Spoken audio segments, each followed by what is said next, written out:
Every single state has had at least one serial killer, if not multiple, which is horrifying, and today we are talking about North Carolina. I don't know if you've heard of the serial killer before. He's been dubbed the Taco Bell Strangler because he worked at Taco Bell and killed multiple people from his own work. And I don't really understand how he wasn't caught because he's connected to every single one of his victims in some personal way. Today I'm telling you guys about Henry Louis Wallace. And like with many serial killers, he should have been caught long before he actually was, and it feels like the police were not paying attention, likely because of the demographic of the victims that he was taking. So Henry Wallace was born in Barnwell, South Carolina. He grew up with his mom, who was verbally abusive and very highly critical of him. But in high school, he seemed decently popular. He seemed like a normal kid. He was a cheerleader. He was part of student council, which is something that students literally have to vote you into.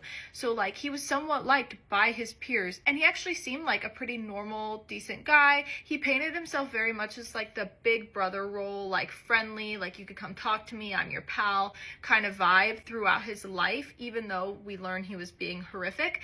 And so he kind of just had this approachable energy that made people feel like they could talk to him and be comfortable around him. After high school, he tried going to a few different colleges before joining the Navy in 1985. The same year he joined the Navy, he also married his high school sweetheart, and her name was Moretta Brabham. During his time in the Navy, he actually was in Washington near the Seattle area, and he started using drugs, including cocaine, pretty regularly, and he also started to burglarize and had a couple of warrants out for his arrest because of these burglaries. In 1988, he was arrested for burglarizing a hardware store, and he was sentenced to 2 years of probation, but his probation officer later said he almost never showed up for their meetings. Not sure why they didn't follow up on that. Seems like the whole point of probation is to like actually follow through with it, but for whatever reason they didn't, and he ends up moving back to South Carolina. On March 8th of 1990, he ended up murdering 18-year-old Tashonda Bethia, and she was a high school student at this time. She was very young, again, barely 18, and she attended Barnwell, which was the high school he had gone to, and he ended up dumping her body in a lake, but her body wasn't discovered for quite a few weeks. He was interviewed about her disappearance and death, but never charged for it. I think the police maybe kind of suspected him, but didn't have enough evidence. Around the same time, he was also questioned for the attempted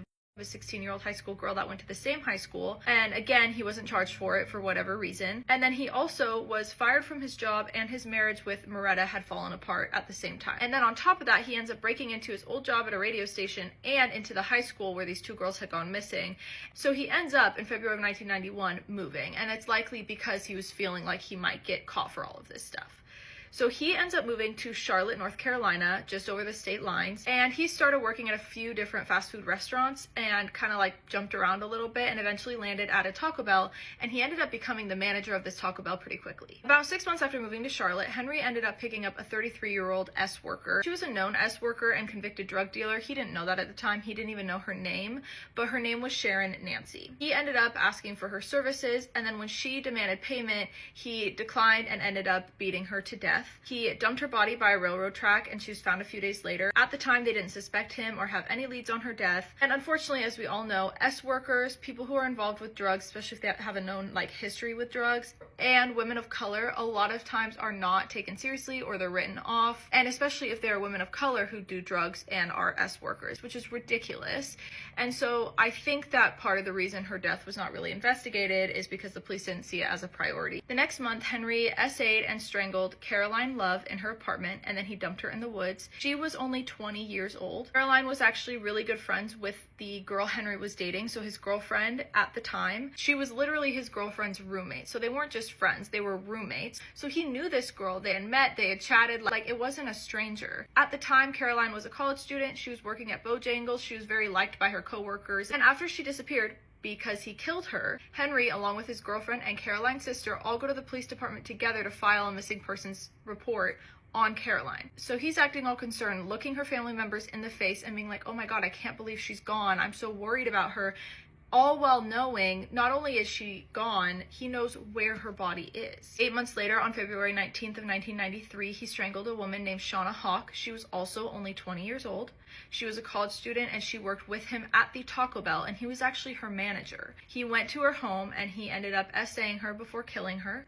He also attended her funeral and pretended like he was mourning, and he had no idea what happened to her, and he looked her family and her mom in the eye and saw them mourning and was like, I'm so sorry. In fact, her mom, who her name is Dee Sumter, said that Henry was really intelligent and well-spoken. She ran into him in the store after her daughter had gone missing, and she says, quote, he leans over and hugs me and says, "I've been wanting to come and see you. I'm so sorry." He's hugging me and patting me on the back saying, "Oh my God, Shauna was the sweetest person ever," end quote. So he's really laying it on thick as this like person who can comfort people, and again, he knows what happened to her. On June 22nd, he essayed and strangled another coworker and a manager at Taco Bell named Audrey Spain.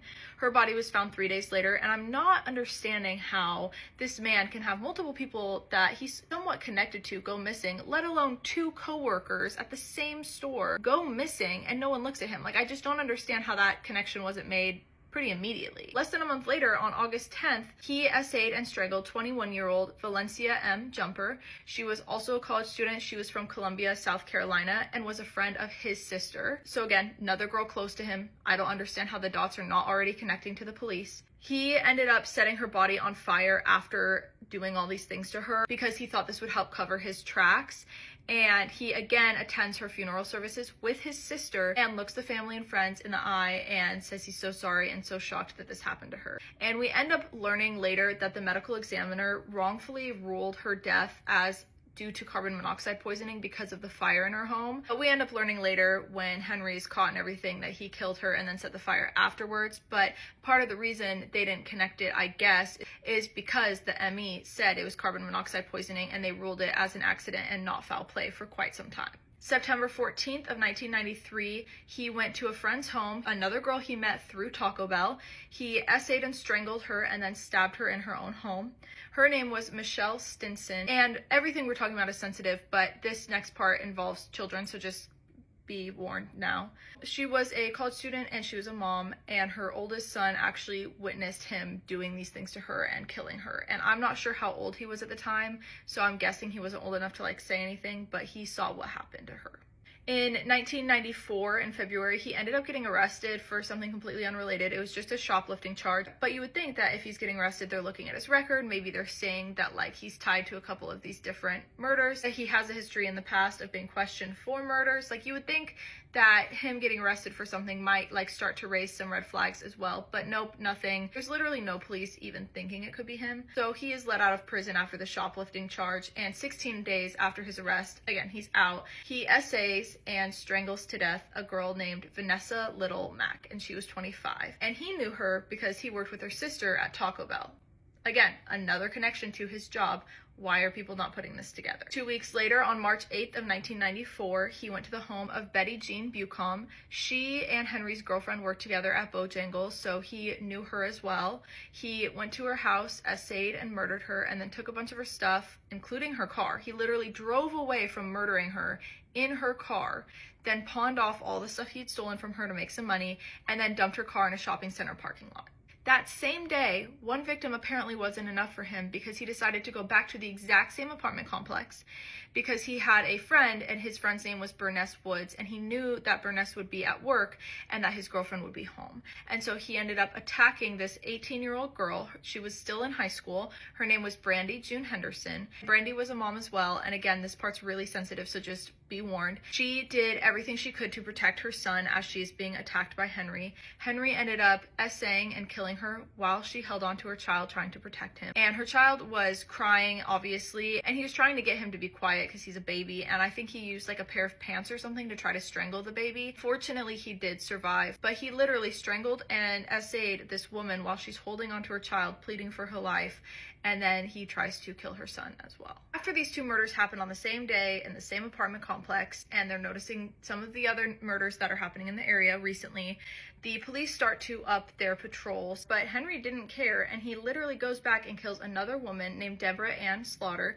She was 35 years old, and she was another coworker of his girlfriend's. And I'm not blaming the girlfriend. I don't know like what her situation was. I don't know if she was a victim of his as well, but I'm wondering how she didn't start to notice that so many people around her and her boyfriend were going missing. And I know that that would be hard to admit, that someone you are romantically involved with is a murderer. I understand that you wouldn't jump to that right away, but at some point, your roommate, his sister's friend, your coworkers, his coworkers are all going missing. I feel like you should be catching on at some point. So anyways, her coworker goes missing, and we know that he essayed, strangled, and stabbed her in the stomach, and then took her money, and her body was found 4 days later on March 12th of 1994.